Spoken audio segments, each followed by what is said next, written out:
Hi, this is Steve Green at Assay Technology with a quick review on how to use our monitors. This is a request that we get from customers from time to time. So let's get into it. Once your box of badges arrive, on top you'll find a technical insert with all sorts of useful information. I recommend that you go through this. I want to point out that of all our badges, some have to be refrigerated during storage and some not. But only one needs to be shipped back cold, and that's our Ethyl 2 cyanoacrylate badge, our 595 badge. You may send the rest back cold if you want, but it is not a requirement. So save your coolers and blue ice for another project.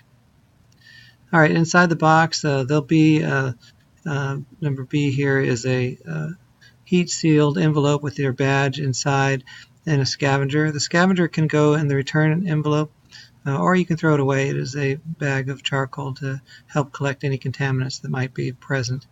The lab request form, a clip to whatever you want, and some instructions.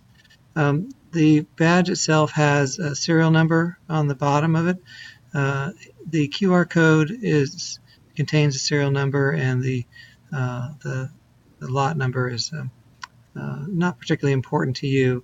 Just put in the serial number when we ask for the ID. We also have a Smart Badge app that was used to generate lab request forms, and the app will use the QR code to identify what serial number it is. Okay, as far as wearing the badge, put on the clip, note the serial number, open up the badge, and wear it. And that's pretty much it. So some do's and don'ts. When you're ready to monitor, that's when you should take the badge out of the metal envelope. Not well before. Even when the badge is closed, contaminants can get in there. The best, safest place for it to be is in that heat-sealed envelope until you're ready to go. For personal monitoring, clip it to your collar. For area monitoring, if you have stagnant air, like in a closet, just have a little fan blowing around the air. Otherwise, you could get a bias low result. But in a regular room with regular air conditioning, you don't need anything special. And after you're done, put the badge in the return container and seal it so it can be safe.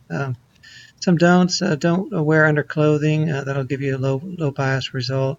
Don't splash on the badge if you can help it. That will give you a really high bias result. So if you think you splashed the badge, it probably won't get useful information out of that. You'll get some crazy high number. And don't touch the badge with a glove that's wet with the chemical being monitored. Okay, just a quick note about lab request forms. You can use your own lab request form or ours. It doesn't matter to me. If you use ours, we recommend you enter in the start and stop time rather than calculate the time. People tend to make errors, so you can enter in the start and stop time. That'd be best.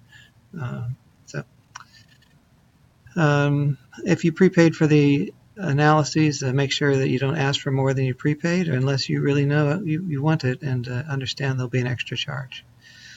Okay, returning the badges back. One badge per return envelope, please. There can be cross-contamination if you put two badges inside of one envelope or more. People definitely do that. Send it back some traceable method. First-class mail tend to lose them for a while. It's not a successful thing. So use a traceable method. And of course, there's the 595 note. As far as the which laboratory, if you're sending them back to Assay Technology, we have two laboratories. The instructions will say which one it goes to.